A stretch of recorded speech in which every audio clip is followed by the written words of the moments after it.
Welcome to this short video about critical thinking. In particular, we'll look at how aspects of critical thought show up in our writing. Let's listen in on a discussion.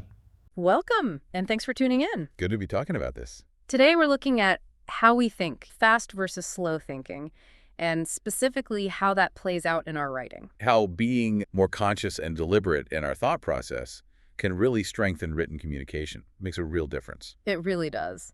Let's maybe start with the basics. Daniel Kahneman's work on the two systems of thinking, System 1 and System 2.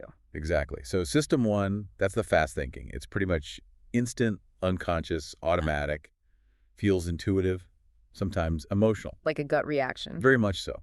Our brains are wired for these quick responses. It saves energy, it forms first impressions fast. And it tends to just believe what it sees. Yeah, it often stops at the obvious, works with the information right in front of it, and might not notice what's missing. Kahneman had that phrase for it. What you see is all there is. That's the one. Leads to quick conclusions. Okay, so that's the brain being efficient, maybe sometimes too efficient if we're not paying attention. What about the other one, System 2, slow thinking? Right. System 2, it's, slower, it's conscious, uses reasoning, it's much more deliberate. And it takes more effort. Definitely takes more mental energy. And this is really where critical thinking comes into play. How so? Well, critical thinking is essentially trying to go deeper, right? Yeah. To move past the surface level. It means asking questions, looking closely at evidence, staying open-minded. So not just accepting the first idea that comes along. Exactly. Critical thinkers keep looking for ideas backed by evidence. They'll even question established concepts. It's that deliberate process. It lines up perfectly with slow thinking. Okay, so applying that deliberate slow thinking is critical thinking. Let's connect this to reading then. How does thinking critically when we read help our writing later on? Great question. When you use slow thinking for reading, you become a critical reader. You're actively engaging with the text. Not just passively absorbing it. Right. You question the ideas. You look at the sources. Are they credible? How do they do their research? You notice when an author might be presenting an opinion as if it's the solid fact. And you pay attention to how they handle viewpoints that might differ from their own. Yes, exactly. That active engagement is key. It's more than just reading carefully. It's about actually remembering and understanding the material, right? Like taking good notes. Absolutely. Purposeful note-taking, summarizing. That's how you really take ownership of the information. So how do you take notes effectively using this kind of thinking? Well, one good approach is to read a whole section first, find a natural stopping point, then pause, reflect. Don't just copy as you go. Right.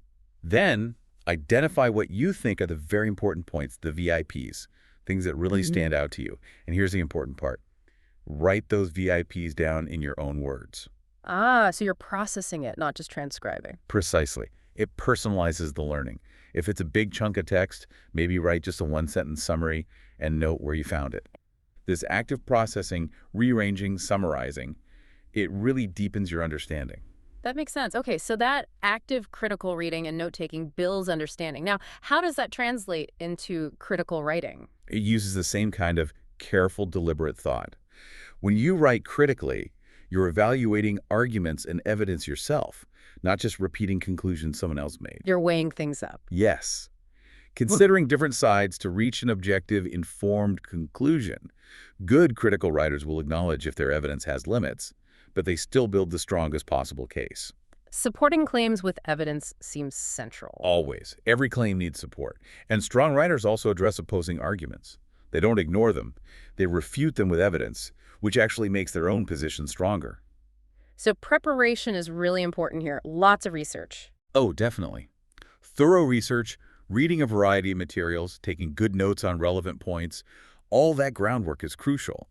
It ensures your arguments have a solid base. What does a piece of critical writing typically look like then? What are its components? Usually, there's a clear guiding question setting the purpose. An outline helps create a logical structure.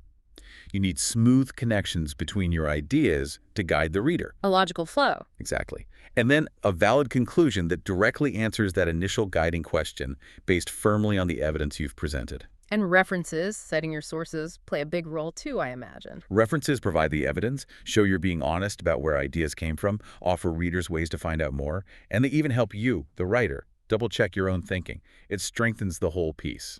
This conversation really highlights how applying that intentional, slow thinking to our writing process elevates it, makes the message clearer, more persuasive. It really does.